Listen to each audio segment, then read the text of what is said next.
Hello everyone. Last few classes we were considering the techniques of proofs. നമ്മൾ last ക്ലാസ്സിൽ ഒരു implication statement തന്നു കഴിഞ്ഞാൽ എങ്ങനെ അത് പ്രൂവ് ചെയ്യും എന്നുള്ള കാര്യമാണ് നമ്മൾ കൺസിഡർ ചെയ്തുകൊണ്ടിരുന്നത്. ഇന്നത്തെ ക്ലാസ്സിൽ നമ്മൾ അനദർ ടൈപ്പ് ഓഫ് സ്റ്റേറ്റ്മെന്റ്സിലോട്ട് കൺസിഡർ ചെയ്യാൻ പോവുകയാണ്. That is A quantified statement. You all no what is A quantified statement. ഒരു ക്വാണ്ടിഫൈഡ് സ്റ്റേറ്റ്മെന്റ് എന്തായിരിക്കും? രണ്ട് തരത്തിലുള്ള ക്വാണ്ടിഫൈഡ് സ്റ്റേറ്റ്മെന്റ് നമ്മൾ പഠിച്ചിട്ടുണ്ടായിരുന്നു. ഫോളോ എക്സ്, പി ഓഫ് എക്സും there exists x such that p of x. ഈ രണ്ട് തരത്തിലുള്ള ക്വാണ്ടിഫൈഡ് സ്റ്റേറ്റ്മെന്റ്സ് നമ്മൾ പഠിച്ചിട്ടുണ്ട്. അപ്പം നമുക്ക് തന്നിരിക്കുന്ന സ്റ്റേറ്റ്മെന്റ് ഒരു ക്വാണ്ടിഫൈഡ് സ്റ്റേറ്റ്മെന്റ് ആണെങ്കിൽ നമ്മൾ എങ്ങനെ പ്രൂഫിലോട്ട് പോകും എന്നുള്ള ഒരു ബേസിക് ഐഡിയ ആണ് ഇന്നത്തെ ക്ലാസ്സിൽ നമ്മൾ പഠിക്കാൻ പോകുന്നത്. ഒരു ക്വാണ്ടിഫൈഡ് സ്റ്റേറ്റ്മെന്റ് തന്നിരിക്കുമ്പോൾ ഫസ്റ്റ് ഓഫ് ഓൾ ആദ്യം തന്നെ നമ്മൾ അതിൽ ഇമ്പോർട്ടൻ്റ് ആയിട്ടൊരു കാര്യം എന്ന് പറഞ്ഞാൽ ഏത് സിസ്റ്റത്തിലാണ് നമ്മൾ ഈ സ്റ്റേറ്റ്മെന്റ് പറയുന്നത് എന്ന് കൃത്യമായിട്ട് അറിഞ്ഞിരിക്കും. നമ്മൾ സിസ്റ്റം എന്ന് വിചാരിക്കുമ്പോൾ സിസ്റ്റം ഓഫ് റിയൽ നമ്പേഴ്സ് ഉണ്ട്, കോംപ്ലക്സ് നമ്പേഴ്സ് ഉണ്ട്, റാഷണൽ നമ്പേഴ്സ് ഉണ്ട്, ഇറാഷണൽ, ഇതെല്ലാം സിസ്റ്റം ഓഫ് നമ്പേഴ്സ് ആണ്. അപ്പോൾ നമ്മൾ ഒരു ക്വാണ്ടിഫൈഡ് സ്റ്റേറ്റ്മെന്റ് തന്നിരിക്കുമ്പോൾ അത് ഏത് സിസ്റ്റത്തിലാണ് ഡിഫൈൻ ചെയ്തിരിക്കുന്നത് എന്ന് നമ്മൾ ആദ്യം മനസ്സിലാക്കണം. എന്നിട്ട് വേണം നമ്മൾ പറയാൻ. അപ്പം what is very important, we have to know what system is considered while dealing with a quantified statement. Okay, അതാണ് ഫസ്റ്റ് ഒരു കാര്യം. നിങ്ങൾ ഫോർമോസ്റ്റ് കാര്യം ഒരു ക്വാണ്ടിഫൈഡ് സ്റ്റേറ്റ്മെന്റ് നിങ്ങളുടെ കയ്യിൽ പ്രൂവ് ചെയ്യാൻ തരുമ്പോൾ ചിന്തിക്കേണ്ട കാര്യം. ഇനി അടുത്തത് നമുക്കറിയാം രണ്ട് തരത്തിലുള്ള quantified statement. First quantified statement is the universal statement. That means what is it? For all x, right? This is the quantified statement or the universal statement. അപ്പോൾ എല്ലാ എക്സിനും അത് ട്രൂ ആയിരിക്കണം. അതിന് വേണ്ടിയിട്ട് ഡയറക്റ്റ് മെത്തേഡ് ഈ സിമ്പിൾ മെത്തേഡ് ആണ്. ഈ സിസ്റ്റത്തിലുള്ള ഏതെങ്കിലും ആർബിട്രറി ആയിട്ടുള്ള ഒരു എലമെന്റ് നമ്മൾ ചൂസ് ചെയ്യണം. We have to choose an arbitrary element. നമ്മൾ യൂഷ്വലി ആർബിട്രറി എലമെന്റിനെ എക്സ് ആയിട്ടാണ് എടുക്കുന്നത്. എന്നിട്ട് നമുക്ക് ആ പി ഓഫ് എക്സിന് നമ്മുടെ സ്റ്റേറ്റ്മെന്റ് എന്താണെന്ന് കാണിക്കണം, ട്രൂ ആണെന്ന് കാണിക്കണം. This is the method for proving which statement? Universal statement. നമ്മൾ എന്താണ് ഹോൾ സിസ്റ്റത്തിൽ നിന്ന് ഏതെങ്കിലും ഒരു എലമെന്റ് ആർബിട്രറി ചൂസ് ചെയ്തതിന് ശേഷം നമ്മുടെ സ്റ്റേറ്റ്മെന്റ് ട്രൂ ആണെന്ന് പ്രൂവ് ചെയ്യാം. ഓക്കെ, ഇനി അടുത്തത് എന്ന് പറയുന്നത് എക്സിസ്റ്റൻഷ്യൽ സ്റ്റേറ്റ്മെന്റ് ആണ്. അപ്പൊ എക്സിസ്റ്റൻഷ്യൽ സ്റ്റേറ്റ്മെന്റ് എന്ന് പറഞ്ഞാൽ there exist x. അപ്പൊ ഏതെങ്കിലും ആ ഒരു പർട്ടിക്കുലർ എക്സ് ഉണ്ടെന്ന് കാണിച്ചാൽ മതി. നമ്മുടെ യൂണിവേഴ്സൽ സ്റ്റേറ്റ്മെന്റ് പോലെ എല്ലാ എക്സിനും ഇല്ല, ഏതെങ്കിലും ഒരു എക്സ് മതി. എക്സിന് ആ സ്റ്റേറ്റ്മെന്റ് ട്രൂ ആയാൽ മതി. അപ്പം ഇവിടുത്തെ ഡയറക്റ്റ് മെത്തേഡ് എന്ന് പറഞ്ഞു കഴിഞ്ഞാൽ നമ്മൾ ആ പർട്ടിക്കുലർ എക്സിനെ ഐഡന്റിഫൈ ചെയ്യാം. We have to identify that particular x. Identify that particular x for which p of x is true. Okay, എപ്പോഴും ഈ പർട്ടിക്കുലർ എക്സ് ഡയറക്ട്ലി നമുക്ക് കണ്ടുപിടിക്കാൻ പറ്റണമെന്ന് ഇല്ല. ഓക്കെ, അപ്പൊ നമുക്ക് ഒരു എക്സാമ്പിൾ നോക്കാം. ഞാൻ ഈ പറഞ്ഞ പർട്ടിക്കുലർ എക്സ് ഐഡന്റിഫൈ ചെയ്യണം എന്നുള്ള പറഞ്ഞ ആ ഒരു എക്സാമ്പിൾ നമുക്കൊരു തിയറത്തിലൂടെ പ്രൂവ് ചെയ്ത് നോക്കാം. Let us consider an example. ഒരു സ്റ്റേറ്റ്മെന്റ് നോക്കാം. ഒരു തിയറത്തിന്റെ സ്റ്റേറ്റ്മെന്റ് ഇതാണ്. For every epsilon greater than 0 there exists a delta greater than 0 such that 1 minus delta less than x less than 1 plus delta implies that 5 minus epsilon less than 2x plus 3 less than 5 plus epsilon. നമുക്ക് ഈ തന്നിരിക്കുന്ന ഏതാണ്? We have to show that എന്ത് കാണിക്കണം? For every epsilon greater than 0 there exists a delta greater than 0 such that 1 minus delta less than x less than 1 plus delta implies 5 minus epsilon less than 2x plus 3 less than 5 plus epsilon. Right? This is the statement. We have to prove this one. This implies this. You നോക്കിക്കോളാ, statement കാണുമ്പോഴേ this is an existential statement. അപ്പോൾ നമുക്ക് എന്താണ്, ഇങ്ങനെ ഒരു epsilon, ഏതൊരു epsilon എടുത്താലും ഒരു ഡെൽറ്റ എക്സിസ്റ്റ് ചെയ്യുന്നു എന്ന് കാണിക്കണം. such that this implies this. Right? അപ്പൊ നമുക്കൊരു സ്റ്റേറ്റ്മെന്റിന്റെ ഒരു ഐഡിയ കിട്ടി. അപ്പൊ ഇതൊരു ഇംപ്ലിക്കേഷൻ സ്റ്റേറ്റ്മെന്റ് ആണ്, ഇതൊരു എക്സിസ്റ്റൻഷ്യൽ സ്റ്റേറ്റ്മെന്റ് ആണെന്ന് നമുക്ക് മനസ്സിലായി. അപ്പൊ ഒരു എക്സിസ്റ്റൻഷ്യൽ സ്റ്റേറ്റ്മെന്റ് പ്രൂവ് ചെയ്യാൻ നമ്മൾ എന്ത് ചെയ്യും എന്നാണ് നോക്കുന്നത്. അപ്പൊ ഇവിടെ രണ്ട് മെത്തേഡ് നമ്മളിവിടെ ചെയ്യണം. ഇപ്പൊ നമ്മളിത് ഡിറക്റ്റ് വേ ഓഫ് പ്രൂഫ് ആണ് ഇവിടെ ചെയ്യാൻ പോകുന്നത്. എങ്ങനെ ഡയറക്ട്ലി നമുക്ക് ആൻസർ പ്രൂഫിൽ എത്താം എന്നുള്ളതാണ് നമ്മളിവിടെ നോക്കാൻ പോകുന്നത്. ഓക്കെ, അപ്പൊ എന്താ നമുക്ക് കാണിക്കേണ്ടത്? We have to prove 1 for each epsilon greater than 0. അപ്പൊ നമ്മൾ തുടങ്ങുന്നത് എങ്ങനെ? നമുക്ക് പ്രൂഫ് തുടങ്ങാം. Let epsilon be an arbitrary positive number. Arbitrary positive number. അപ്പൊ നമ്മൾ പറഞ്ഞു ഫോർ ഓൾ വന്നു കഴിഞ്ഞാൽ ഒരു ആർബിട്രറി എലമെന്റ് എടുത്താൽ മതി. ആ എലമെന്റ് നമ്മൾ എന്താന്നായിട്ട് എടുത്തു? എപ്സിലോൺ എടുത്തു. റൈറ്റ്? അപ്പൊ നമുക്ക് എന്താ ചെയ്യേണ്ടത്? ഫോർ ദിസ് എപ്സിലോൺ, ഈ ആർബിട്രറി എപ്സിലോണില് നമുക്ക് ഒരു ഡെൽറ്റ കണ്ടുപിടിക്കണം. We have to find a particular delta which satisfies this property. Right? We have to use this epsilon to find delta with the property that this is 1 minus e property ഉള്ള ഒരു delta നമുക്ക് എന്ത് ചെയ്യാൻ പറ്റണം? കണ്ടെത്താൻ സാധിക്കും. This is the എന്താണ്? Body of the proof. ആ പ്രൂഫിന്റെ ബോഡി ഇതാണ്.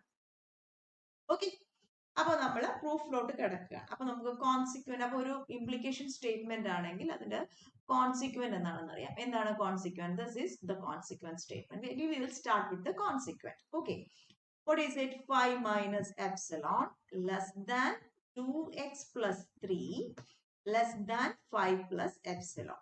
Right? ഇനി ഇതിന്റെ അഡ്ജസ്റ്റ്മെന്റ്സ് ഒക്കെ നമുക്ക് അറിയാവുന്ന മാത്തമാറ്റിക്കൽ ഐഡിയാസ് ആണ്. എന്ത് ചെയ്യാം? 3 കൊണ്ട് എല്ലായിടത്തും സബ്ട്രാക്ട് ചെയ്യാം. അപ്പൊ എന്ത് കിട്ടും? What will you get? You will get 2 minus epsilon less than 2x less than 2 plus epsilon. Right? Then dividing by 2, what will you get? 1 minus epsilon by 2 less than x less than 1 plus epsilon by 2. Right? See, then compare these two one. നമുക്ക് ഇപ്പൊ ഇതുവരെ എത്തി. ഇനി compare ചെയ്യേ അങ്ങനെ ഒരു when comparing this and this, you can identify that what is it? Delta is equal to 3 by 2. Sorry, epsilon by 2. Okay, but thus we see that choosing delta is equal to 3 by epsilon by 2, we will meet the required condition. അപ്പൊ നോക്കിക്കേ, അപ്പൊ ഒരു epsilon arbitrary epsilon എടുത്തു കഴിഞ്ഞാൽ എന്ത് ചെയ്തു? നമ്മൾ ഇങ്ങനെ ഒരു ഡയറക്റ്റ് വേയിൽ എടുത്ത് നമ്മൾ ഏതാ പർട്ടിക്കുലർ ഡെൽറ്റ നമുക്ക് എന്താണെന്ന് കിട്ടി? എപ്സിലോൺ ബൈ 2 ആണെന്ന് കിട്ടി. This is one way, one method. Okay, then we will move to the, this is type 1. ഇനി type 2. ഇനി അടുത്ത ഒരു മെത്തേഡാണ്. It's rather direct one, but നമുക്ക് എല്ലാ കേസിലും ഇപ്പൊ നമുക്ക് എന്താണ് ഇപ്പൊ എന്താണ് given epsilon greater than 0, any epsilon greater than 0, അപ്പൊ arbitrary epsilon greater than 0 എടുത്തു. ഞാൻ assume, let us assume that a delta is equal to epsilon by 2. Right? ഈ ഡെൽറ്റ പർട്ടിക്കുലർ ഡെൽറ്റ ഇതാണെന്ന് നമ്മൾ ആദ്യമേ കണ്ടെത്തി. ഇങ്ങനെ ഈ ആദ്യത്തെ പ്രൂഫ് വെച്ച് കണ്ടെത്തിയല്ല. We assume that delta is equal to epsilon by 2. അങ്ങനെയാണെങ്കിൽ ഡെൽറ്റ എപ്സിലോൺ ഗ്രേറ്റർ ദാൻ 0 ആയത് കാരണം എപ്സിലോൺ ഡെൽറ്റയും എന്തായിരിക്കും? ഗ്രേറ്റർ ദാൻ 0 ആയിരിക്കും. Right? Then the one of the implication statement la 1 minus delta less than x less than 1 plus delta, ഡെൽറ്റയുടെ സ്ഥാനത്ത് epsilon by 2 കൊടുക്കുക. Epsilon by 2 കൊടുത്തപ്പോൾ എന്ത് കിട്ടി? what will you get? 1 minus epsilon by 2 less than x less than 1 plus epsilon by 2. 2 minus epsilon less than 2x less than 2 plus epsilon. Adding 3, you will get 5 minus epsilon less than 2x plus 3 less than 5 plus epsilon. So, endana we have proved that P implies Q by choosing delta is equal to epsilon by 2. ഈ delta is equal to epsilon by 2. അപ്പൊ നമ്മൾ പല ടെക്സ്റ്റുകളിലും proof കാണുമ്പോൾ delta is equal to epsilon by 2 എന്ന് പറഞ്ഞ് നമ്മൾ proof ചെയ്തു. നിങ്ങളുടെ ടെക്സ്റ്റിൽ ചിലപ്പോൾ ഇങ്ങനെ ഒരു സ്റ്റേറ്റ് തിയറം തന്നിട്ടുണ്ട്, പ്രൂവ് ചെയ്യാൻ പറഞ്ഞു കഴിഞ്ഞാൽ ഏത് മാത്രമേ കാണാത്തുള്ളൂ? ഇതായിരിക്കും നിങ്ങളുടെ പ്രൂഫ്. ഇതായിരിക്കും നിങ്ങളുടെ പ്രൂഫ് എന്ന് പറയുന്നത്. അപ്പൊ അവിടെ നിങ്ങൾ ഡയറക്ട്ലി നിങ്ങൾ കാണുമ്പോൾ ഇങ്ങനെയാണ് കാണുന്നത്. given epsilon greater than 0, let delta is equal to epsilon by 2. അപ്പോൾ നിങ്ങൾക്ക് അറിയത്തില്ല ε/2 എങ്ങനെ ആ പ്രൂഫ് എഴുതിയ ആൾ കിട്ടി എന്നുള്ള കാര്യം. That means he is choosing that particular delta. ആ ഡെൽറ്റ എങ്ങനെ ചൂസ് ചെയ്തു എന്ന് അവിടെ കാര്യമില്ല. ആ പെർട്ടിക്കുലർ ഡെൽറ്റ എടുത്തപ്പോൾ എന്ത് ചെയ്തു, നമ്മുടെ കണ്ടീഷൻ സാറ്റിസ്ഫൈ ചെയ്തു വന്നു. റൈറ്റ്? ഡയറക്റ്റ് മെത്തേഡ് രണ്ട് തരത്തിൽ നമ്മൾ ചെയ്തു. എങ്ങനെയാണ്? എക്സിക്യൂഷൻ സ്റ്റേറ്റ്മെന്റ് ആയത് കാരണം ഒരു ഡെൽറ്റ കണ്ടെത്തി ആദ്യത്തെ കേസിൽ. രണ്ടാമത്തെ കേസിൽ എന്ത് ചെയ്തു, ആ ഡെൽറ്റ ഇതാണെന്ന് നമ്മൾ അസ്യൂം ചെയ്തു, എന്നിട്ട് അത് ട്രൂ ആണെന്ന് കാണിച്ചു. ഓക്കെ, ഇനി നമ്മൾ ചില കേസസിൽ എന്താണ്, ഇങ്ങനെ ഈ ഒരു പർട്ടിക്കുലർ എലമെന്റ് കണ്ടുപിടിക്കാൻ നമുക്ക് പറ്റത്തില്ല. അപ്പൊ നമ്മൾ ഈ ഡയറക്റ്റ് വേ മാറിയിട്ട് ഇൻഡയറക്റ്റ് വേ ഉപയോഗിക്കും. ഓക്കെ, അപ്പോൾ ഇൻഡയറക്റ്റ് മെത്തേഡ് എന്ന് പറയുന്നത് രണ്ട് മെത്തേഡുകളുണ്ട്. നമ്മൾ നേരത്തെ പഠിച്ച കോൺട്രാപോസിറ്റീവ് സ്റ്റേറ്റ്മെന്റ് ഉപയോഗിക്കും, അല്ലാന്നുണ്ടെങ്കിൽ കോൺട്രഡിക്ഷൻ ഉപയോഗിക്കും. ഓക്കെ, അപ്പോൾ ഒരു സ്റ്റേറ്റ്മെന്റ് ഇപ്പൊ നമുക്ക് വി ഹാവ് ടു പോ an existential statement P implies Q ആണെങ്കിൽ we will write its contrapositive statement. Contrapositive statement ആ implication statement എന്താണ്, logically equivalent ആണ്. What is the contrapositive statement? Negation Q implies negation P.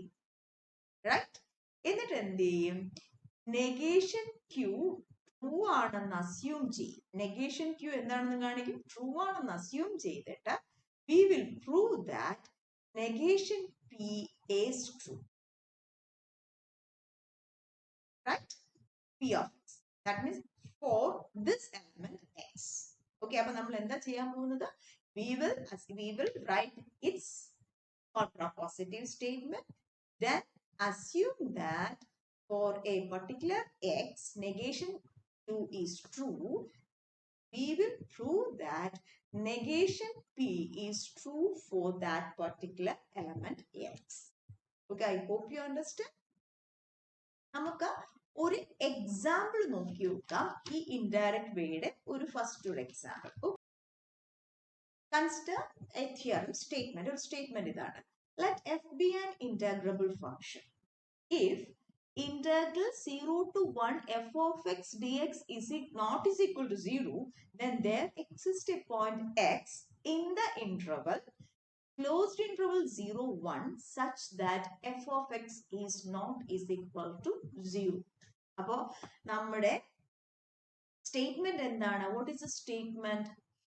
If integral 0 to 1 f of x dx is not equal to 0, then there exists x in where closed interval 0 1 such that f of x is not equal to 0. Right? അപ്പോൾ നമ്മൾ എന്താ, this is an indirect way of ഇതൊരു implication statement ആണ്. മാത്രമല്ല there exist വന്നു, അപ്പോൾ എന്താണ്, quantified statement ആണ്. അപ്പോൾ ക്വാണ്ടിഫൈഡ് സ്റ്റേറ്റ്മെന്റിൽ ഒരു എക്സിസ്റ്റൻഷ്യൽ സ്റ്റേറ്റ്മെന്റ് ആണ്. അങ്ങനെയാണെങ്കിൽ നമുക്ക് എന്ത് സാധിക്കണം, we have to find a particular x. നമുക്ക് ഇങ്ങനെ ഒരു സ്റ്റേറ്റ്മെന്റ് തന്നു കഴിഞ്ഞാൽ ഒരു പർട്ടിക്കുലർ എക്സ് നമുക്ക് കണ്ടുപിടിക്കാൻ പറ്റത്തില്ല. So we will move on to the indirect way of proof. Okay, അപ്പൊ ഫസ്റ്റ് നമ്മൾ ഇൻഡയറക്റ്റ് വേ ഓഫ് പ്രൂഫിന്റെ ഫസ്റ്റ് മെത്തേഡ് ഉപയോഗിക്കുന്ന ഏതാണ്, കോൺട്രാപോസിറ്റീവ് സ്റ്റേറ്റ്മെന്റ് പ്രൂവ് ചെയ്യും. അപ്പോ നമ്മുടെ തന്നിരിക്കുന്ന സ്റ്റേറ്റ്മെന്റില് നമ്മൾ എന്ത് ഐഡന്റിഫൈ ചെയ്യണം, അപ്പൊ കോൺട്രാപോസിറ്റീവ് സ്റ്റേറ്റ്മെന്റ് വേണമെങ്കിൽ we have to identify P and Q. What is P here? P is എന്താണ്, integral 0 to 1 f of x dx is not equal to 0. ഇതിനാണ് നമ്മൾ എന്താ ആദ്യമേ എന്ത് ചെയ്തത്, ഒരു സ്റ്റേറ്റ്മെന്റ് തന്നു കഴിഞ്ഞാൽ കോൺസിക്വന്റും ആന്റിസിഡന്റും എന്താണെന്ന് നമ്മൾ ഐഡന്റിഫൈ ചെയ്യണമെന്ന് ആദ്യമേ പറഞ്ഞിരുന്നത്. അപ്പൊ Q എന്ന് പറയുന്നത് എന്താണ്, Q is what is it? There exists x belongs to 0 1 such that f of x is not equal to 0. Right? അപ്പോൾ നമ്മൾ എന്താണ് ഇനി എഴുതാൻ പോകുന്നത്, ഈ സ്റ്റേറ്റ്മെന്റ് ക്യൂവിന്റെ കോൺട്രാപോസിറ്റീവ് സ്റ്റേറ്റ്മെന്റ് ആണ് പോകാൻ പോകുന്നത്. റൈറ്റ്? അപ്പൊ നമുക്ക് ഈ രണ്ട് സ്റ്റേറ്റ്മെന്റിന്റെയും എന്ത് എഴുതാൻ അറിഞ്ഞിരിക്കണം, നെഗേഷൻസ് എഴുതാൻ അറിഞ്ഞിരിക്കണം. Right? Okay, what is negation Q?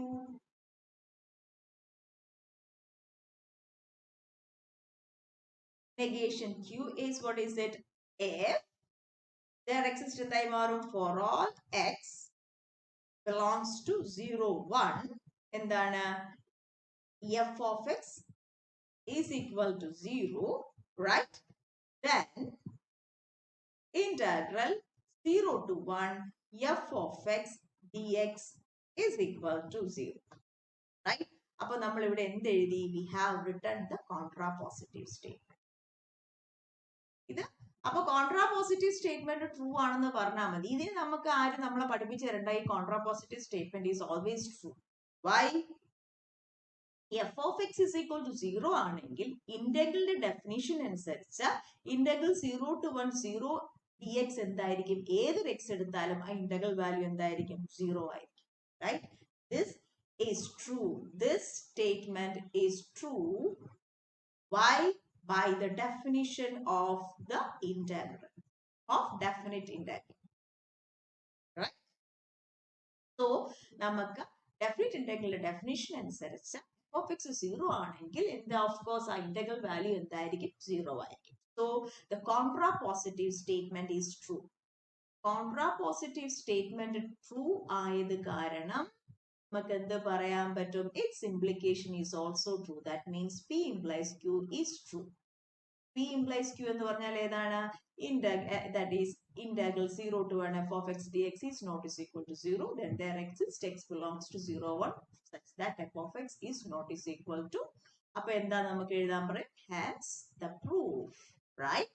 Okay, എന്ത് ഡയറക്ട്ലി നമ്മള് ക്വസ്റ്റ്യൻ കണ്ടപ്പോൾ നമുക്ക് വളരെ ബുദ്ധിമുട്ടായിട്ട് തോന്നിയെങ്കിലും ഈ ഒരു ഇൻഡയറക്റ്റ് മെത്തേഡില് ഫസ്റ്റ് മെത്തേഡ് പഠിച്ച കോൺട്രാപോസിറ്റീവ് മെത്തേഡ് നമ്മൾ അപ്ലൈ ചെയ്തു. ഡയറക്ട്ലി നമുക്ക് പ്രൂവ് ചെയ്യാൻ പറ്റി from the definition, right? This is the first indirect method. അപ്പോ ഒരു ഇംപ്ലിക്കേഷൻ സ്റ്റേറ്റ്മെന്റില് എക്സിസ്റ്റൻഷ്യൽ സ്റ്റേറ്റ്മെന്റ് ആണെങ്കിൽ നമുക്ക് ഡയറക്റ്റ് വേ രണ്ടെണ്ണം നമ്മൾ പഠിച്ചു. ഇപ്പൊ ഇൻഡയറക്റ്റ് വേ ഒരു മെത്തേഡ് പഠിച്ചു, റൈറ്റ്? ഇനി അടുത്തത് എന്ന് പറഞ്ഞാൽ next method is of contradiction. അടുത്ത മെത്തേഡ് എന്താണ്?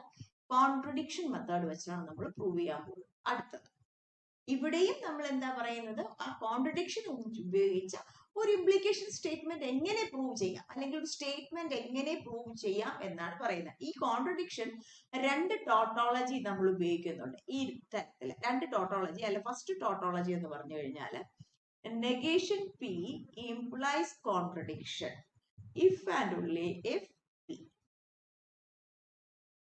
എന്ന് പറഞ്ഞു കഴിഞ്ഞാൽ നമുക്കൊരു P എന്നുള്ളൊരു സ്റ്റേറ്റ്മെന്റ് തന്നു കഴിഞ്ഞാൽ P എന്നുള്ള സ്റ്റേറ്റ്മെന്റ് തന്നു കഴിഞ്ഞാൽ ആ സ്റ്റേറ്റ്മെന്റ് ട്രൂ ആണെങ്കിൽ അതിന്റെ നെഗേഷൻ P എന്തായിരിക്കും? ഫോൾസ് ആയിരിക്കും, റൈറ്റ്? അപ്പോ നമുക്ക് P ട്രൂ ആണെന്ന് കാണിക്കാൻ നെഗേഷൻ P എന്താണെന്ന് കാണിച്ചാൽ മതി? ഫോൾസ് ആണെന്ന് കാണിച്ചാൽ മതി. ഓൾവേസ് ഫോൾസ് എന്ന് ഉദ്ദേശിക്കുന്നത് എന്താണ്? That is a contradiction, right? That is this statement. അതാണ് ഈ ടോട്ടോളജി എന്ന് പറയുന്നത്. അപ്പൊ നമുക്ക് എന്ത് ചെയ്താൽ മതി?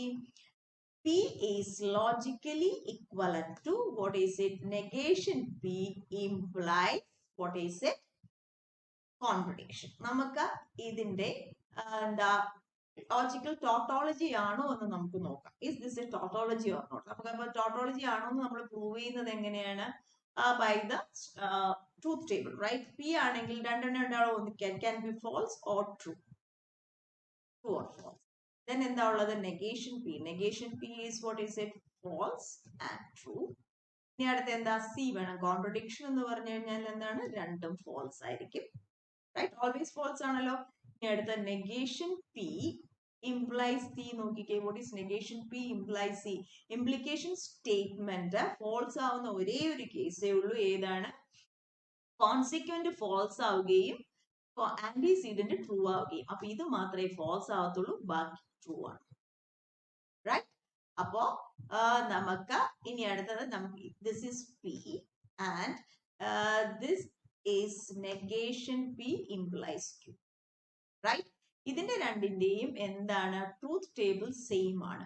ട്രൂത്ത് ടേബിൾ സെയിം ആയത് കാരണം അതിന്റെ if and only if condition എപ്പോഴും എന്തായിരിക്കും? ട്രൂത്ത് ടേബിൾ സെയിം ആണെങ്കിൽ എപ്പോഴും എന്തായിരിക്കും? ട്രൂ ആയിരിക്കും. അപ്പൊ ടോട്ടോളജി എന്തായിട്ട് കിട്ടി? ട്രൂ ആയിട്ട് കിട്ടി. So this is A tautology. Okay, this is the first tautology. അപ്പൊ കോൺട്രഡിക്ഷൻ ഉപയോഗിക്കണമെങ്കിൽ നമ്മൾ ഈ ടോട്ടോളജി ഓർത്തു വെച്ചേക്കണം. ഇനി അടുത്ത ഒരു ടോട്ടോളജി കൂടിയുണ്ട്. There is one more tautology. That tautology is given by P implies Q. Then the implication statement ആണ് if and only if.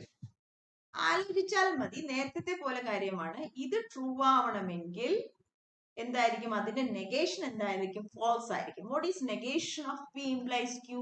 Negation of P implies Q നമ്മൾ ഓൾറെഡി പഠിച്ചിട്ടുള്ളതാണ്. What is it? P and negation Q. അത് false ആയിരിക്കണം എന്ന് പറഞ്ഞാൽ എന്തായിരിക്കും? That implies contradiction, right? അപ്പൊ നോക്കിക്കേ, സെയിം സാധനം തന്നെയാണ് നമ്മൾ ഇവിടെ ചെയ്യുന്നത്. P implies Q ആണെന്ന് കാണിക്കാൻ ആ P implies Qന്റെ നെഗേഷൻ നമ്മൾ ഇവിടെ എഴുതി. What is the negation of P implies Q? P and negation Q. അതെന്താണെന്ന് കാണിച്ചാൽ മതി, കോൺട്രഡിക്ഷൻ. അപ്പോ നോക്കി, നമ്മൾ പഴയ പഠിച്ച കാര്യം മറന്നാൽ ഇവിടെ ബുദ്ധിമുട്ടാകും. ഇവിടെ നമ്മൾ എന്താണ് എഴുതിയത്? നെഗേഷൻ ഓഫ് ഏതാണ് എഴുതിയത്? P implies Q ആണ് എഴുതിയത്. Negation of P implies Q നമ്മൾ ഓൾറെഡി പഠിച്ചിട്ടുണ്ട്. That is simply same as P and negation Q. അതെന്താണെന്ന് കാണിച്ചാൽ മതി. അത് കോൺട്രഡിക്ഷൻ ഇംപ്ലൈ ചെയ്യുന്നു എന്ന് കാണിച്ചു കഴിഞ്ഞാൽ ഓഫ് കോഴ്സ് എന്തായിരിക്കും, നമ്മുടെ സ്റ്റേറ്റ്മെന്റ് ട്രൂ ആയിരിക്കും. ഓക്കെ, അപ്പൊ നമ്മൾ സെക്കൻഡ് മെത്തേഡ് പ്രൂവ് ചെയ്യാൻ പോണ് ബൈ കോൺട്രഡിക്ഷൻ. ഒരു example. Okay, see the example is like this. Let x be a real number. നോക്കിക്കേ, x എന്താ പറഞ്ഞിരിക്കുന്നത്? റിയൽ നമ്പർ ആണ്. അപ്പൊ നമ്മൾ ഇവിടെ എടുത്തിരിക്കുന്ന സിസ്റ്റം ഏതാണ്? റിയൽ നമ്പർ ആണ്. x greater than 0. If x greater than 0, then 1 by x is greater than 0. ഇത് പ്രൂവ് ചെയ്യാനാണ് നമ്മൾ ആലോചിക്കുമ്പോൾ എന്താണ്? It is an obvious case. x greater than 0 ആണ്. നമുക്ക് എന്ത് ചെയ്യാം?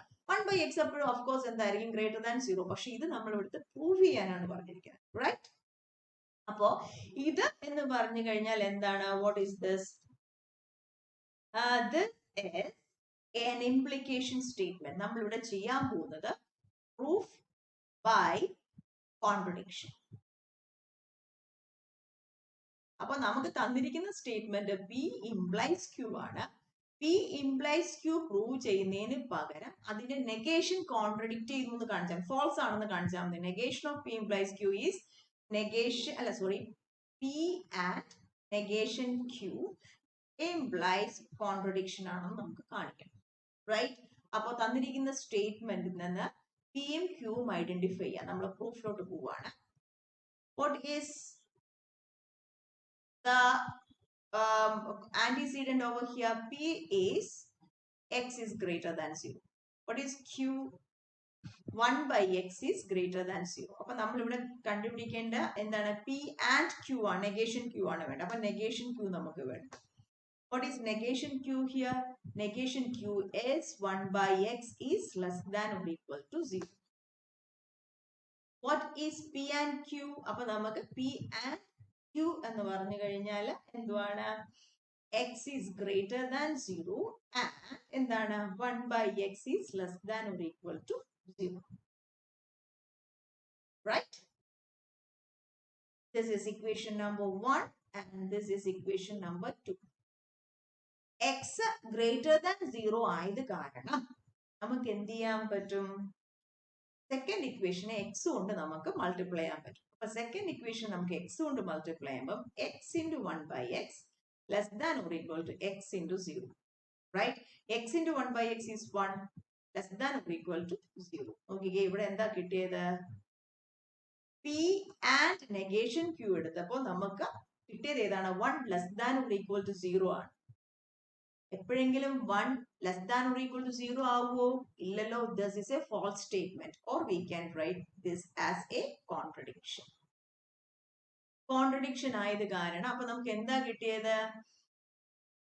This one is a contradiction എന്ന് കിട്ടി. ആണല്ലോ. അത് കോൺട്രഡിക്ഷൻ ആണെങ്കിൽ ഏത് ട്രൂ ആയിരിക്കും? P implies Q is true. Right? What is P implies Q? X is greater than 0, then 1 by x is greater than 0. അപ്പൊ സ്റ്റേറ്റ്മെന്റിന്റെ നെഗേഷൻ എഴുതി എന്നിട്ട് അത് എന്താണെന്ന് കാണിച്ചു? കോൺട്രഡിക്ഷൻ ആണെന്ന് കാണിച്ചു. റൈറ്റ്? അപ്പം അതിന്റെ നെഗേഷൻ ഫോൾസ് ആണെങ്കിൽ ഓഫ് കോഴ്സ് ആ സ്റ്റേറ്റ്മെന്റ് എന്തായിരിക്കും? ട്രൂ ആയിരിക്കും.